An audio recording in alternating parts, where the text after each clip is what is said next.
Now, when you get ready to use audio file compression on your music or your music files, you'll be faced with a few different parameters you need to think about and make decisions about in terms of what kind of compression and how much compression you're going to apply to a file.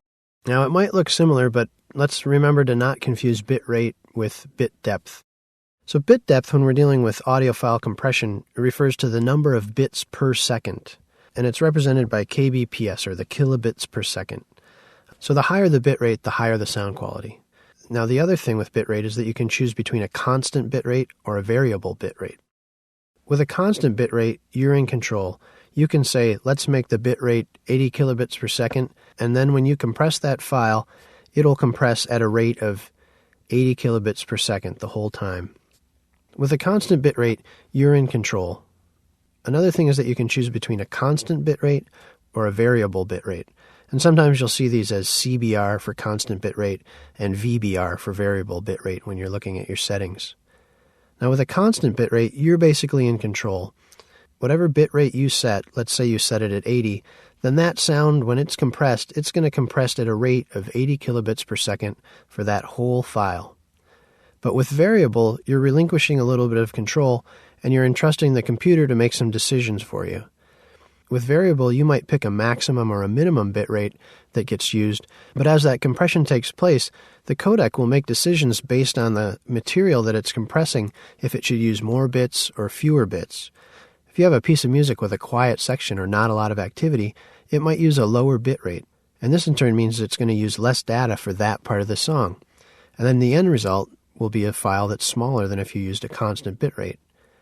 So if you were to use a variable bitrate on a piece of music that had some loud, busy parts and some quiet, soft interludes, the codec would decide when it gets to those different parts what kind of bitrate to use.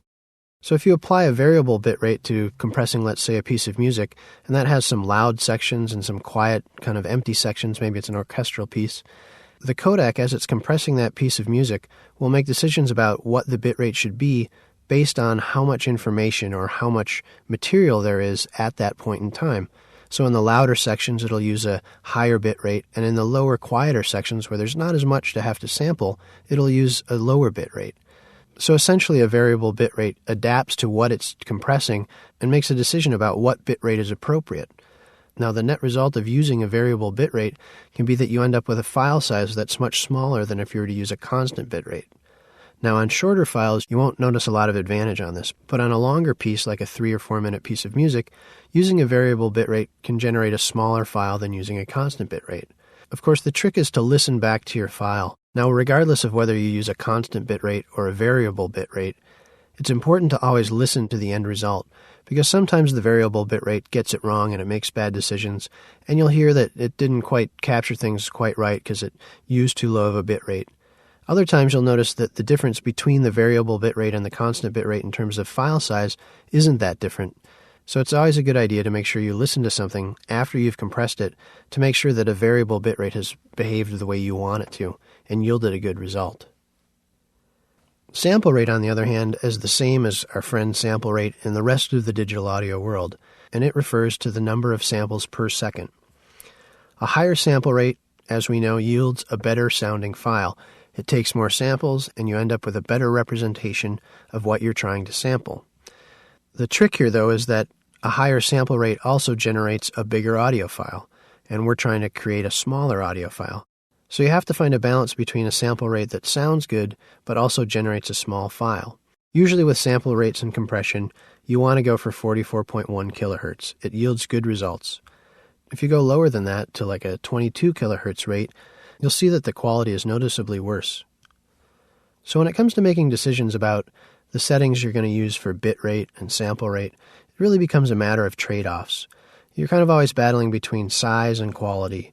You want that small file, but you also want a file that people will listen to and not turn off because it's too hard to listen to or it sounds lousy. Generally, the combination of a bit rate of 128 kilobits and a sample rate of 44.1 kilohertz is considered acceptable quality. And I think that's the best way to describe it. If you buy a piece of music from the iTunes Music Store and download that MP3, you're getting an audio file that's compressed at this rate. Finally, let's talk about the number of channels. Usually when you're making decisions about your compression settings, you'll be able to choose mono or stereo. Now, going mono, or one channel, can definitely help you cut down on file size sometimes. And for certain applications, it's definitely fine. If you're doing a voiceover podcast or some sound effects for games and things like that, mono files a lot of times are actually the way to go, and they actually can be a little bit easier to work with in certain situations. So don't be anti-mono. At the same time, it's always good to generate one mono version and one stereo version and just A/B them and go ahead and compare things like the sound quality versus the file size.